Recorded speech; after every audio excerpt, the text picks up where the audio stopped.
Hello, everybody, and welcome back to NWCL Beyond the Boundary. My name is Cole Donnelly, and today, welcome back. I guess from last year, we have Reed Cricket Club's first team captain, Wrathall. How are you, mate? Long time no see. I know, yeah. Been a long winter, hasn't it? I'm good, thanks. Aye, definitely.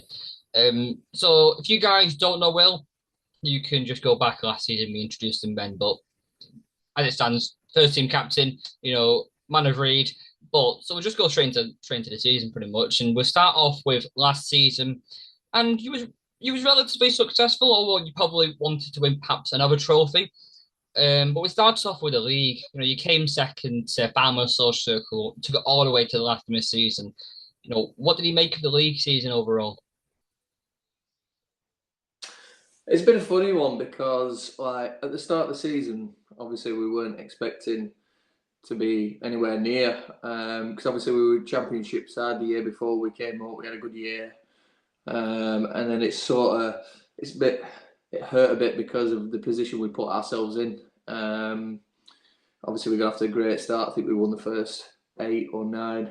Um, so from then on, like, we started thinking, maybe it is possible, and then obviously, just came up short towards the end. Credit Farnworth Social sticking by us all the way through. So yeah, deserved champions in the end, I suppose. Yeah, indeed, and not another not too success, albeit you did host final, was the Hamer Cup. You did get knocked out by Paddy M, a Tom Turner innings. Very good by him. But what did you think of the Hamer Cup last season and you hosting it?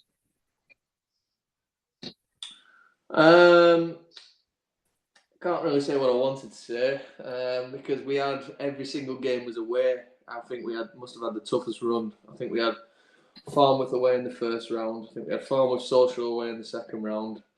And then Ribsdale Wanderers away in the third round, and then Padiham away in the fourth round. So I think if we'd have come out on top of that, I think that'd have been one of the best Hamer Cup runs, if you will. But obviously, looking away from that, obviously we had a good run in 2020. I don't think we lost a game in the whole competition.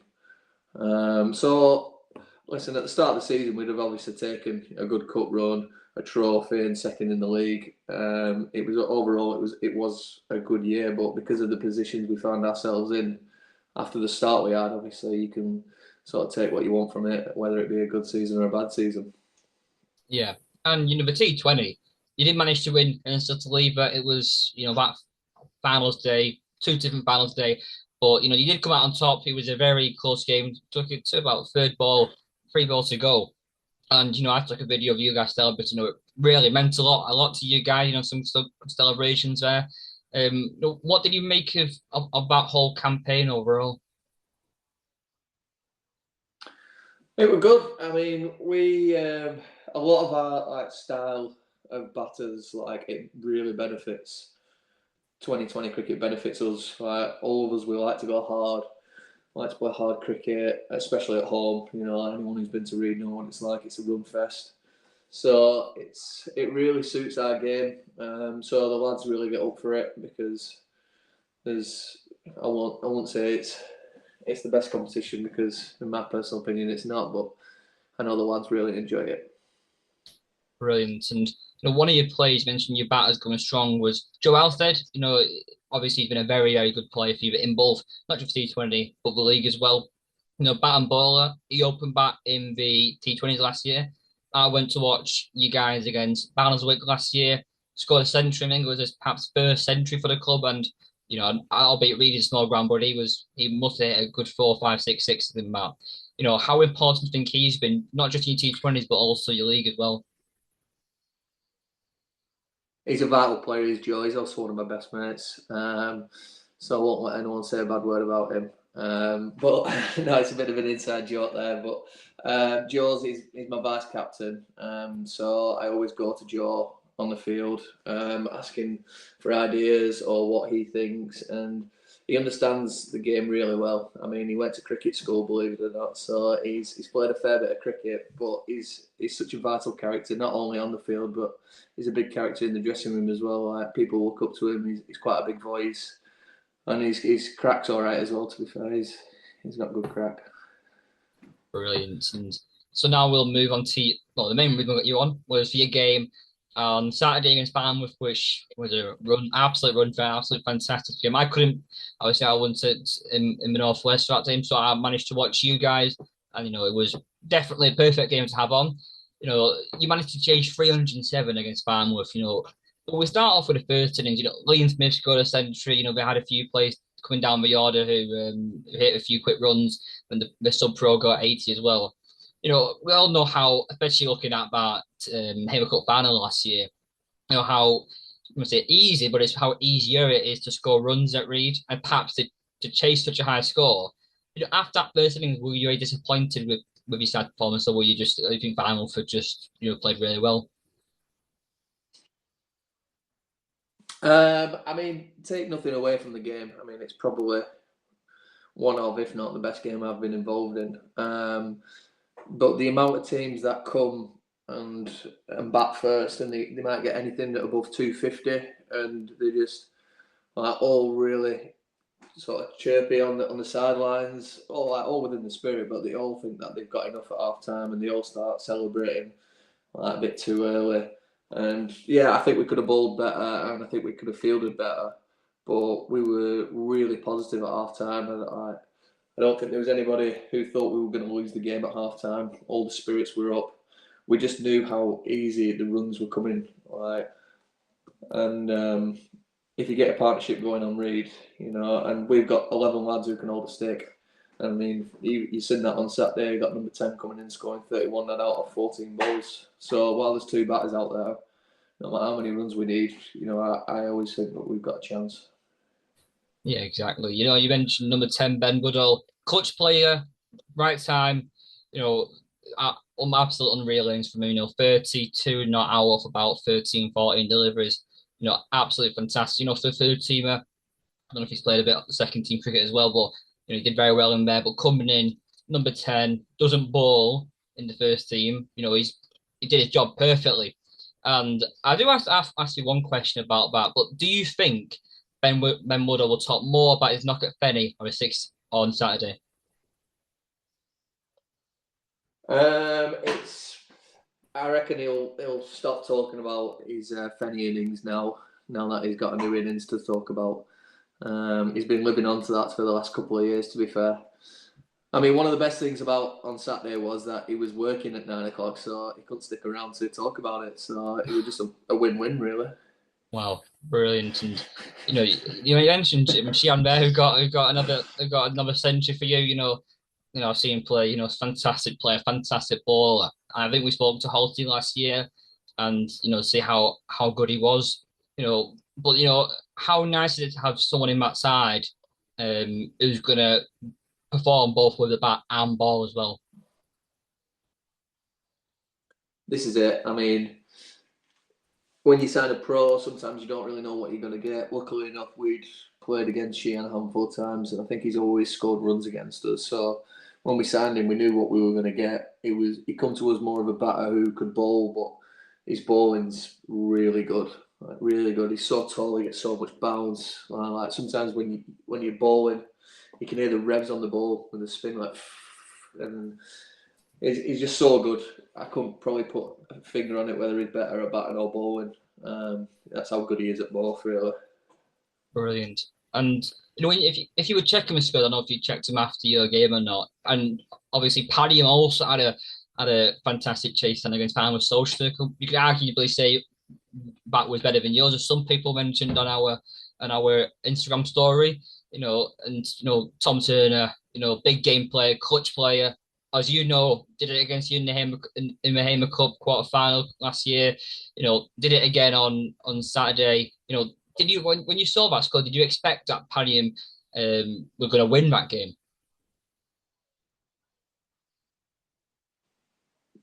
Couldn't really care, to be fair. We were just concentrating on our game. I mean, I know some of the lads, they tend to look at the scores, but I'm not one of them that I sort of try and not look at the other scores till after all the games are finished. So I didn't really know what were going on in that game. I mean, obviously I know now, and fair play to Tom. I mean, I've seen him do it before, and he's also a good mate of mine off the field. So I know what he's capable of. Obviously, he used to be at Reed, So yeah, fair play to him. I think scoring 280 against Farnworth Socials pretty good, especially when you're playing a pudding at Padiham. I think that's probably why some people might think it's better. Brilliant. And so now we'll talk about Reed again now. And your new signings you brought in. You did lose a few players, Ben Dinning, Deck Bailey, a couple of us, can't remember the top of my head. But you brought in James Evans from Lostock, won the T20 trophy a couple of years ago.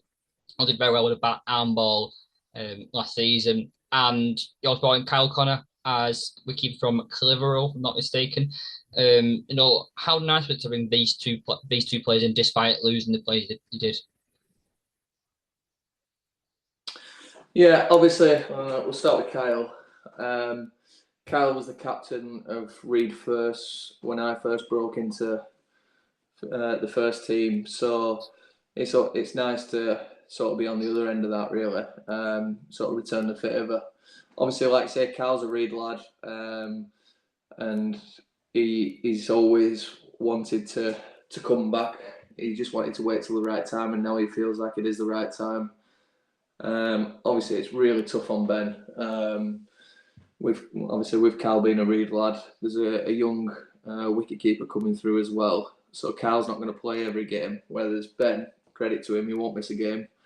So in sort of that aspect, there's no sort of pathway through for the young lad to come through. Whereas this year, when Cal's not playing a double header or a triple header, it'd be a good experience for all to come through. I mean, Ben's still around the group. We went Belfast a couple of weeks ago. It's like an end of season do, start of season do sort of thing. And Ben came with us, still heavily involved with the juniors. His brother still plays. I've not got one bad word to say about Ben, really. He's a really good bloke, and I wish him all the best. Ruined what, James Evans? Obviously, James, sorry. I know you forgot about James. James is he's a really good bloke. I think me and James started netting together first week of January before everyone got together, and he looks a serious player. I know he's not put some numbers together in the first 2 weeks, but he's coming at really difficult times where he's had to sort of score pretty quickly, whereas that's not his game. I've had many conversations with James about just sort of biding his time. He's going to get opportunities, and he's so understanding. He's like, listen, I'm here for the team sort of thing, which is what you couldn't ask for anything else with a captain. But yeah, he looks a serious player, it does, James, and I can't wait till he gets going, because I know what numbers he's put together in seasons prior, and hopefully he can repeat that this year. Yeah, and we spoke personally about the strength of some batting teams. You look at yourselves, but to leave Farnworth Social stuff. You've got top batters batting, to 6, 7, 8, and look at you this year. I think James Evans will perhaps batting around 7, 8 on Saturday. And if you go back a few years ago, Lostock, he was actually wicketkeeping there, and he's coming to a ball taking wickets for them. This season, are you expecting him to be around that kind of middle to lower order, and perhaps being a bit like the Will Jacks role, what England needed over the winter?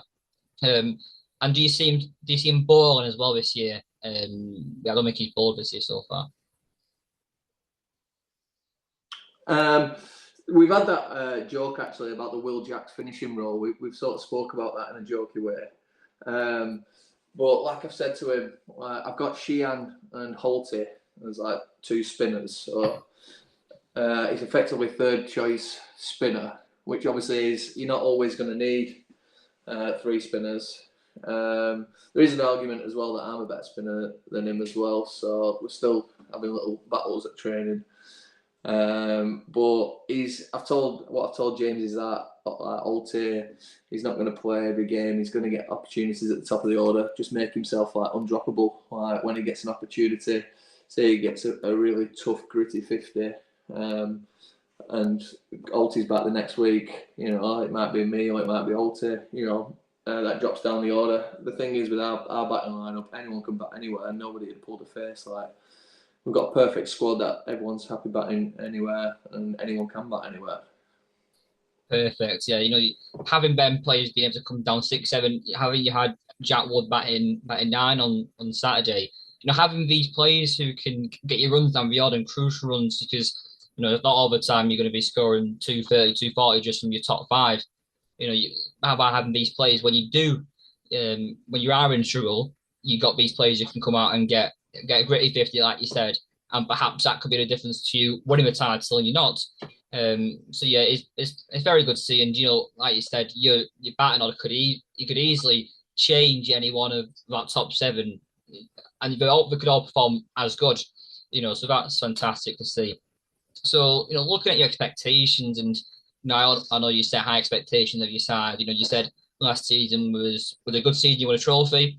But do you sometimes find it difficult because you won the Hamer Cup and the Championship season before last season you won the T20 Cup, you did well in the league. Do you sometimes find it difficult to kind of, if you want to get better year on year, or instead of like stagnating or progress or perhaps regressing, do you find it difficult to perhaps match the expectation and being able to want to get better, whether that's from your, perhaps not from your club, but I know you won't listen to people outside the league, but you'll have people from other teams say, oh, we expect Reed to win the league this year. We expect Reed to do all this. Do you find it sometimes difficult to manage that pressure sometimes? Um, well, I think the league's getting better. So, the if anybody says that Reed are going to win it or Little Lever are going to win it, Farnworth's going to win it, it's not going to be as easy as that, because I think, especially towards the end of the season where where teams are playing for like relegation and stuff like that, teams are going to beat teams. So you might beat Little Lever one week, but then you might lose to somebody lower down the order. Sorry, I'll just let me dog out for a week.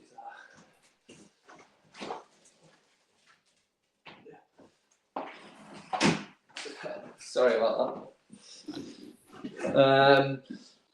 I just don't want to get carried away, because we got a bit carried away last year when we won the first 7 games. We started to think, we started to believe, if you will. So I think we've got one of the hardest starts we could possibly have asked for. We've already played Farnworth. We've got Farnworth, Social, Kersley, Padiham and Little Lever as the next 4 games. So they don't come any easier, really. If we can get through that sort of tough period with some positive results, then maybe we'll start to look at that. But we'll just take it game by game for now. Yeah, and it's going to be tough. You mentioned how difficult it is to win, how competitive them divisions are. Last year, even the 2 teams that get relegated, I thought didn't actually play that badly last season. I think it was a case of teams winning each other. I think the pros do play a big part in that. You obviously mentioned Sheehan scoring about 5,000 runs, taking plenty of wickets.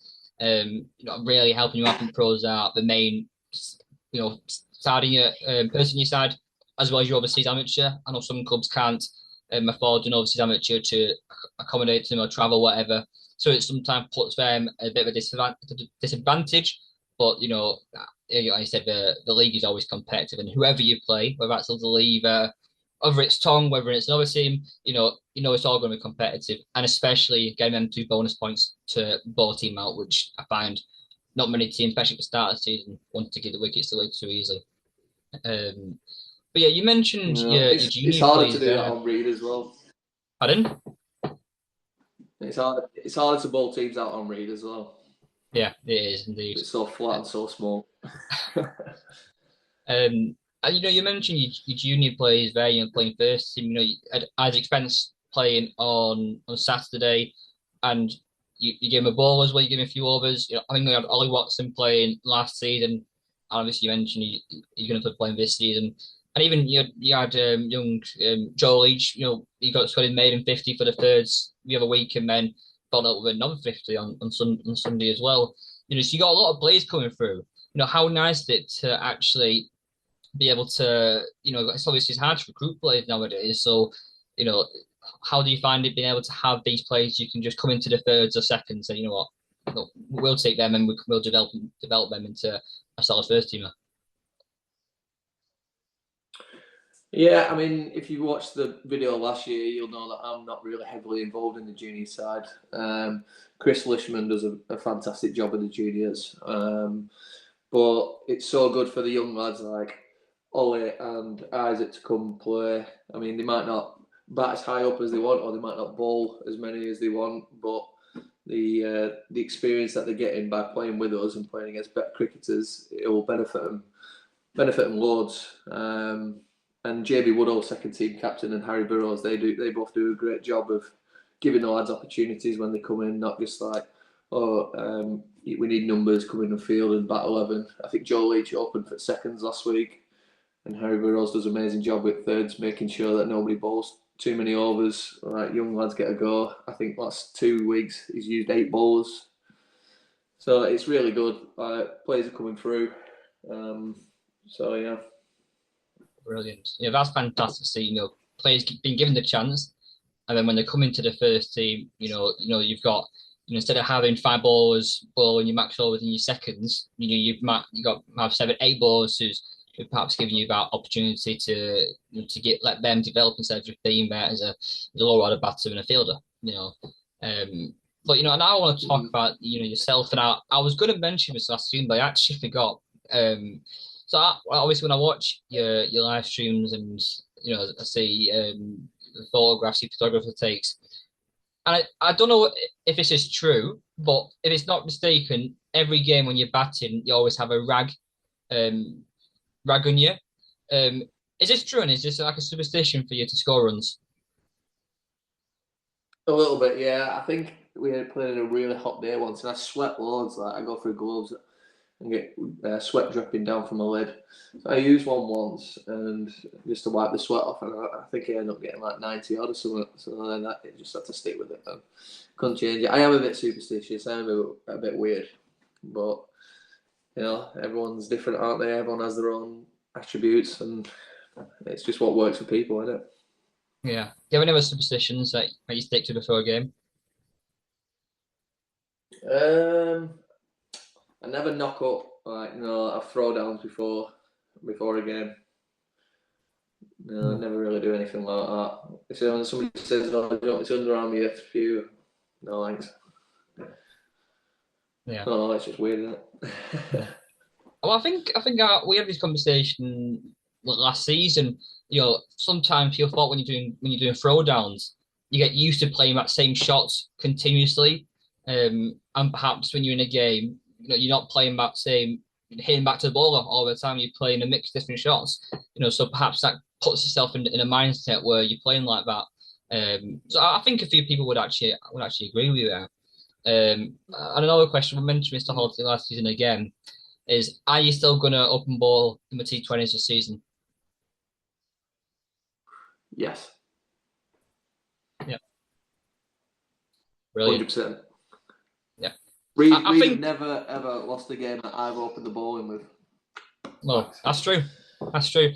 I think it was me. At that Barnsley game, I saw you your open ball, and then I saw Darren Greaves from Barnsley just, I don't know how much, must have been for high 26, 27 runs out over. I think just the game I was there. Obviously, I've seen you bowl. I've seen scorecards which you bowled relatively well. Yeah, I'm sure not many pros, not many overseas would have faced a bowler like you in back at home. So yeah, you can definitely give him a chance with that. That's going to be brilliant. And we mentioned the competitivity of the league before. How good it was going to the last game of the season. It did get rained off. You did enjoy a nice trip to Wally though, so it wasn't too bad for you guys. But how some nice decent lads turned up as well. Pardon? Some decent lads turned up as well from. You did, yeah. The lads from Tong, they got there. They were like, "Yeah, we're happy waiting all day. We want you boys to win the league, don't we?" And then, right, so no worries. I turned around and all 11 of them just had a beer in their hand. I just thought, yeah, fair enough. Well, I think they actually had like 3 or 4 on the actual ride before they actually got to Reed, before the game was even called off. I did see some videos, so I could tell you it definitely was a good night. But yeah, how nice was it to get it all the way to the last game of the season despite not winning it in the end? Yeah, obviously we'd have liked to have gone one better, but like I said before, if you'd have asked me that at start of season, we would have taken it. It's just a shame about the weather because we had the perfect day lined up.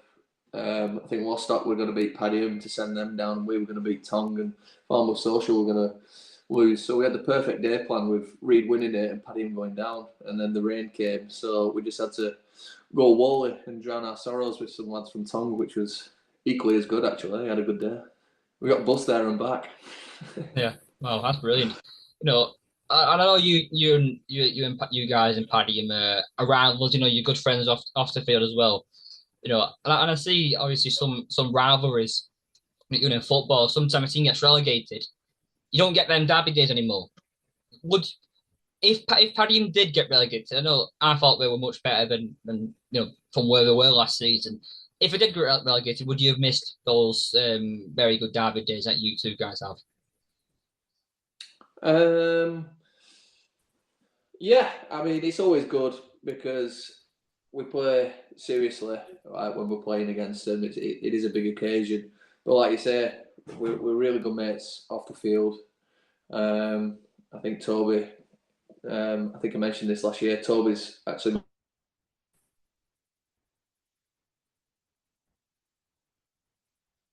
a football manager, enemies and stuff. But they're all good lads at Paddy. A few of them have played for Reed. Um, so off the field, I don't have much bad words to say about any of them. But on the field, you know, it gets really a bit bitey at times when we go to theirs or when they come to us. It more so towards the end of the day when people have had a few sherbets and it's getting a bit close. That's when temperatures really fly, but it's all played in good spirit. So Yeah. yeah. Brilliant. So we ask these questions with all the guests that come on, and some quick fire questions for you. So, firstly, the best amateur that you played with and against. I mean, the best amateur I've played with is Chris Holt. I know, it's a bit of a cheat, right? Because he used to be professional, but he's a Reed lad, and he's now that he's not good enough to be paid. He's come back to Reed, and even though his body's a bit old, he's still got it. He can change the game with the ball. He can change the game with the bat. His fielding needs a bit of work, I must admit, but not only not only does his attributes in terms of the cricket, he's also knowledge as well. Is second to none. It comes up with ideas all the time that nobody would ever really think of, and yeah, Alty's definitely the best player amateur I've played with. Against, I don't really know the best amateur I've played against. Maybe someone again who used to be an ex-pro, like a Ryan Cannon maybe, or Johnny Whitehead when he were at Paddy. He's a good player, a really good player. Yeah. And the best pro that you played against. I was thinking about this, in 2018, before the Bolton League and the Riversdale League merged, Ozzy Emmanuel won the league, and he had an Indian fella called Shubham, and he was unbelievable. I think he only played about 20 games. I think he got like 1,800 runs, averaging about 98, and he was so good. Little Indian fella. I think he's pro in Lancashire League since, but yeah, he was special. Brilliant. And the favourite ground to play at besides Reed. Um, this one's a bit left field. I'd probably say Little Lever. Very similar to Reed in terms of how short it is, straight.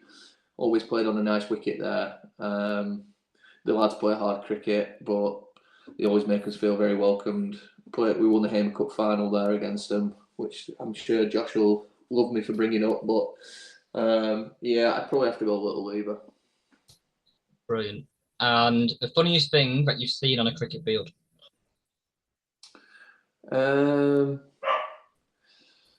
I'd probably say we played a game once, and I can't remember when it were or who the umpire were, but he miscounted.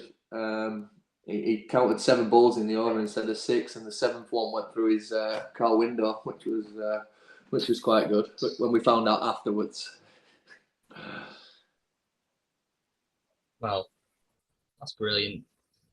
And the last one, your biggest pet peeve in amateur cricket. this one's easy. When bang average cricketers get paid £3 to play cricket, that's easy. Yeah, that one. yeah, that's pretty easy. It just And when then clubs pay amateurs, it's just reads very much by the book. Where I mean, we just pay the pro.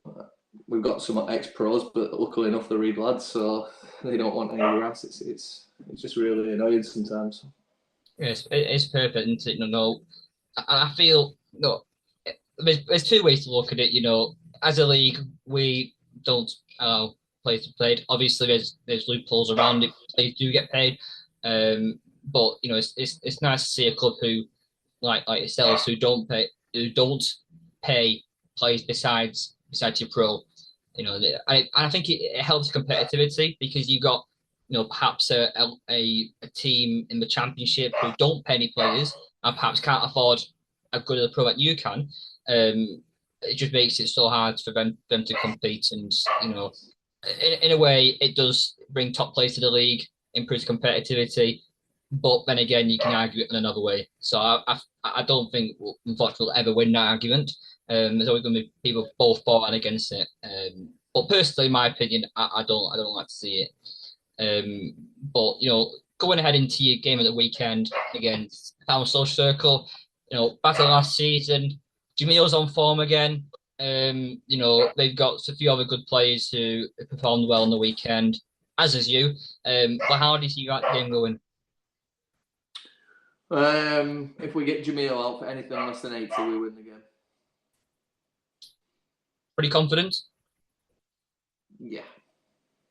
I think we beat them 3 times last year, so I think they'll be confident as well. I'm sure of it, but you've got to be confident going into a game. First v second last year, so it promises to be a good game. But I think we back ourselves, and I'm just as sure they back themselves. Exactly. Yeah. It's always. Hopefully, it'll be a fantastic game. Is that at Reed or is that at Social? It's at Lovely Social. Is it? Brilliant. So, hopefully, whoever stays off, whoever stays away, even, and we can have a perfect game of cricket there. Two good teams playing competitive, two good pros, and hopefully it'll be a fantastic advert for the league. Whether you can chase down 307 again, we'll have to see. But yeah, like you said, fingers crossed it'll be a very good game. But I think that's all the questions I have for you. Do you have anything you want to add before we finish? No, I don't think so. All good. Fantastic. So obviously, I'll wish you best of luck for the season. I'll see you in a couple of weeks when we play you guys and get Tom this year. So yeah, I'll speak to you soon and best of luck for the rest of the season and across your whole team. Cheers, Colby. Take care, mate. I'll see you around. Cheers. Thank you.